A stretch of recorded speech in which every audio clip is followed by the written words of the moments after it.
काही लोक सरकारचे दलाल असतात, कारण त्यांना काहीतरी मिळणार असतं.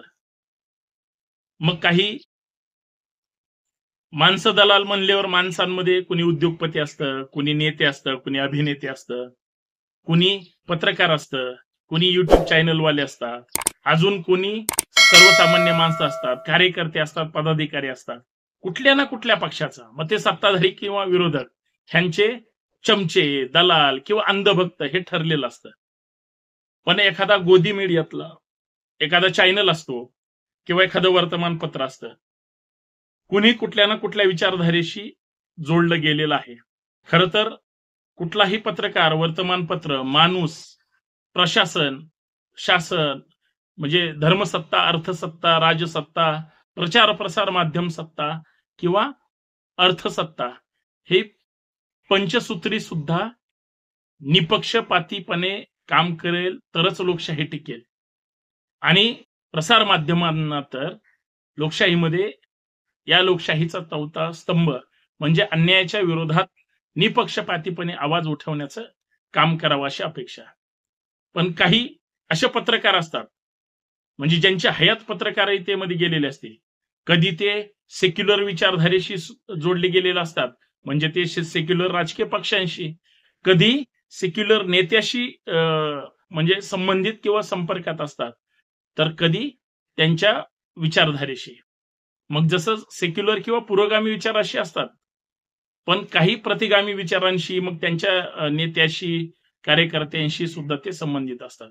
पण असे काही म्हातारे कोतारे किंवा डंगरे डुंगरे सुद्धा पत्रकार असतात, जे 100% विकलेले असतात. म्हणजे ते कधी पुरोगामींच्या बाजून असतात आणि सरकार बदललं 5-10 वर्ष झाले की लगेच ते प्रतिगाम्यांच्या बाजून असतात. आता भाऊ तोरसेकर नावाचा एक म्हातारा आहे, जो 100% सरकारचाच त्या ठिकाणी चमचा म्हणून काम करतात. त्यांचं वय जास्त आहे म्हणून मी त्यांची हात जोडून माफी सुद्धा मागतो, कारण त्यांना जरी समोरच्याची कुणाची इज्जत ठेवता येत नसेल, तर मी तरी त्यांचा एक व्यक्ती म्हणून, एक जुने कधी काळीचे पत्रकार होते, आता ते 100% चमचेगिरी करतात, याच्याबद्दल दुमत असायचं काही कारण नाही. परंतु ते सरकारचे फार धार्जिणे झालेत. म्हणजे एखाद्या व्यक्तीनं किती लाचारी करावी. आता ते युट्यूबचे पत्रकार आहेत, म्हणजे खऱ्या पत्रकारांना खरं तर भाऊ तोरसेकर सारख्या माणसामुळं विनाकारण बदनाम व्हावं लागेल, म्हणजे असं मला वाटतं. पण तसं अजिबात काही गरज नाही. कुठल्या पत्रकारांना जर वाईट वाटत असेल, त्यांना सुद्धा मी त्यांचीही माफी मागतो. पण भाऊ तोरसेकर सारखा माणूस स्वतःचा इमान विकून, इमान म्हणजे स्वतःला जी काही अंतर्भावना असतील, विकून किती एखाद्याची लाचेरी करावी, त्या तोरसेकरांकडून समजून घेतली पाहिजे. म्हणजे सरकारमध्ये केंद्र सरकार किती प्रामाणिक आहे, राज्य सरकार किती प्रामाणिक आहे. म्हणजे ज्यावेळेस 40 आमदार शिंदे साहेबांनी फोडले होते, उद्धव ठाकरे आणि शिवसेनाच कशी वाईट आहे, हा सांगण्याचा ह्या माणसाचा प्रयत्न. पण देवेंद्र फडणवीसांनी जे काही एक पंत परंपरा सांभाळली आणि त्याच्यातून एक पक्ष संघटना किंवा ते घर फोडलंय, याच्याबद्दल कुणाच्याही मनात म्हणजे वाईट शब्द नव्हता. कारण हे सगळे म्हणजे मनुवादी मानसिकतेमध्ये जगणारे भाऊ तोरसेकर सारखे मेंदू गहाण ठेवलेली माणसं, ही म्हणजे ह्यांना चांगलं बोलावं की वाईट बोलावं, कधी माझी बोलायची इच्छा नव्हती. पण कुठल्याही प्रकरणामध्ये इतकी लाचारी करायची, इतकी लाचारी करायची की तोंडात दात नाहीत तरी पण म्हणजे लाळ गळेपर्यंत आपण म्हणजे काय म्हणतो आपण त्याला, मी कसा तुमचा समर्थक आहे, आणि मग गोदी मीडियांचा एक लाभार्थी म्हणून ह्याला काय म्हणजे दक्षिणा मिळत असेल त्याच्यावर हा खुश. म्हणजे माणसानं आपलं वय तरी पाहिलं पाहिजे. म्हणजे सगळ्यात दुर्दैवी गोष्ट अशी आहे की मग सोनिया गांधी कशा वाईट आहेत, मग राहुल गांधी कसे रस्ता चुकतायत, मग राहुल गांधींची कशी दिशा चुकली, मग महाराष्ट्रामध्ये पृथ्वीराज चव्हाण अशा पद्धतीनं वागतात, अशोक चव्हाणांचीच भूमिका कशी खरी आहे. सगळ्यात महत्वाचं की नाना पटोलेच कसे म्हणजे बाहेरून आलेले तर मग हुकुमशाही गाजवतात. म्हणजेच काँग्रेसमध्ये भांडण लावायचे की मग बाळासाहेब थोरातांनाच सॉफ्ट कॉर्नर दिला पाहिजे. एवढं होतंय न होतंय, मग शरद पवारांचे जसे काय हे दोघं सोबतच लहानपणी फिरत होते. मग शरद पवारांना सल्ला द्यायचा. मग पवारांचं वय जास्त आहे, त्यांनी खरंच रिटायरमेंट घेतली पाहिजे. मग भाऊ तोरसेकरांना कोणाची सुपारी वाजवायची असते, तर ती मग अजितदादांची. अजितदादांचीच भूमिका कशी योग्य आहे? भले अजितदादांनी पहाटेची शपथ घेतली असली, तरी भाऊ तोरसेकरला अजितदादांनी विचारूनच शपथ घेतली. मग तोरसेकर लगेच त्या ह्याची म्हणजे ही सगळी म्हणजे बघा ब्राह्मण, ब्राह्मण्य आणि ब्राह्मण्यत्व हे सगळे एकच आहे आणि हे त्याचे शिलेदार आहेत. ही लोकं म्हणजे बरोबर जे चुकीचं घडलंय त्याचं समर्थन करणार. म्हणजे मोदी भक्त, अंधभक्त आणि तोरसेकर हे नवीन अंधभक्त. म्हणजे हे सगळ्यांचा एक मेळ आहे. बिचारे वयाने मोठे आहेत. त्यांचा म्हणजे उचित सन्मानच आहे. परंतु आता ह्या वयात म्हातारपणी म्हणजे ते खेडेकर साहेबांच्या भाषेत डंगरे कधीच सुधरत नसतात म्हणतात ना, तशातला तो प्रकार आहे. पहाटेची शपथ विधी कसा योग्य आहे, हे तोरसेकर सांगताना म्हणजे त्यांना तोंडाला फेस यायची वेळ. आणि आता एकनाथ शिंदे साहेबांनी सरकार स्थापन केल्यानंतर एवढा आनंद झाला होता. मी तर म्हणतो तोरसेकराच्या घराच्या म्हणजे दारासमोर जर कॅमेरे लावले असते तर ह्यांनी फटाके वाजवलेले सुद्धा तुम्हाला पाहायला मिळाले असते. किती लाचारी करणार तोरसेकर? माणूस म्हणून महाराष्ट्र वाचवण्यासाठीच तरी कधीतरी भूमिका घ्या.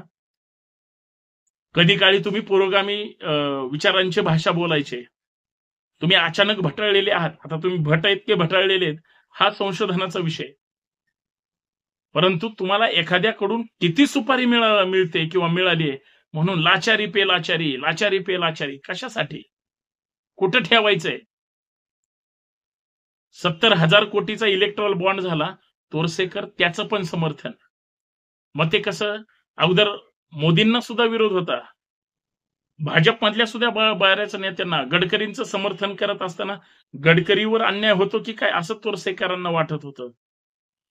आणि मग कधी-कधी संभाजी ब्रिगेड असेल, कधी-कधी अजून राज ठाकरे असतील, वेगळ्या-वेगळ्या पक्षांवर सुद्धा मध्ये-मध्ये बोलणार. पण सगळा जीव अनाजी पंतांच्या विचारधारेशी. म्हणजे ही ह्यांची चाल. अरे तुम्ही पत्रकार आहे, हयात पत्रकार म्हणून गेली, पण तुम्ही प्रामाणिक पत्रकार नाहीत. जे मोठे-मोठे वर्तमानपत्र आहेत, जे मोठे-मोठे चॅनल्स आहेत आणि त्यांचे जेवढे पत्रकार आहेत, बिचारे प्रामाणिकपणे कष्टाने जे काही पत्रकार म्हणून त्यांनी त्यांचा दर्जा ठेवलेला आहे, हे YouTubeवरचे स्वतःला पत्रकार म्हणून सांगतात आणि मग स्वतःचं त्या ठिकाणी सगळं विकून सरेंडर झालेले असतात आणि त्यांनी त्यांचा एक वर्ग तयार केलाय. टीका करताना सुद्धा ह्यांनी ह्यांची सगळी सोडली. अशी एक 2-4 जणांच्या टोळ्या आहेत आणि कधी-कधी हेच 2-4 जण एकत्र मिळून मग बाकीचे कसे नालायक आहेत, वाईट आहेत, हे सुद्धा सांगण्याचा ते स्वतःच प्रामाणिक प्रयत्न करतात. तोरसेकर लक्षात घ्या. तुमच्यासारखे किती येतील आणि किती जातील. पण सगळे प्रामाणिकपणे लढणारे, मग ते सरकारच्या विरोधात असू द्या, म्हणजे ब्राह्मणी विचारधारेच्या विरोधात असू द्या, मनवादी व्यवस्थेच्या विरोधात असू द्या, ही वैचारिक लढाई आहे. ही कुणाची वैयक्तिक लढाई नाही. हा संघर्ष पिढ्यानपिढ्या वर्षानुवर्ष आलेला आहे. पुरोगामी विरुद्ध प्रतिगामी, प्रतिगाम्यांच्या चाली आणि पुरोगामींचं पाऊल ही प्रचंड वेगळ्या वेगळ्या गोष्टी आहेत. ते तुम्हाला नाही कळणार. तुम्ही फक्त बाप बडा भैया सबसे बडा रुपया हेच करत आलात, पण तुम्ही चांगल्या पत्रकारांना बदनाम करताय हे विसरू नका. आणि लक्षात घ्या तोरसेकर, पुरोगामी महाराष्ट्र आहे. प्रतिगामी भाषा म्हणजे तुम्हाला ती आवडत असेल, पण परिवर्तनाची भाषा ही पुरोगामी, विज्ञानवादी आणि चिकित्सक लोक चांगल्या पद्धतीनं मांडू शकतात. कधी तुम्ही ह्या कळपात असता, कधी त्या कळपात असता.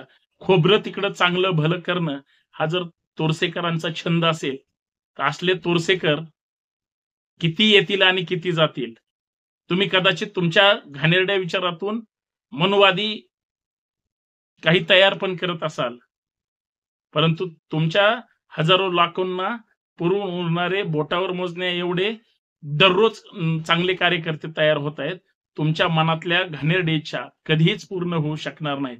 पण तुम्ही कितीही लाचारी करत बसा. कळलं का तोरसेकर? बाकी तर काय तुम्ही सुज्ञ आहातच. धन्यवाद. आत्तापुरतं एवढंच. अजून बोलेल, पण वेळ आल्यावर. बोलणार नव्हतो, पण बोलायला म्हाताऱ्याने भाग पाडला. धन्यवाद.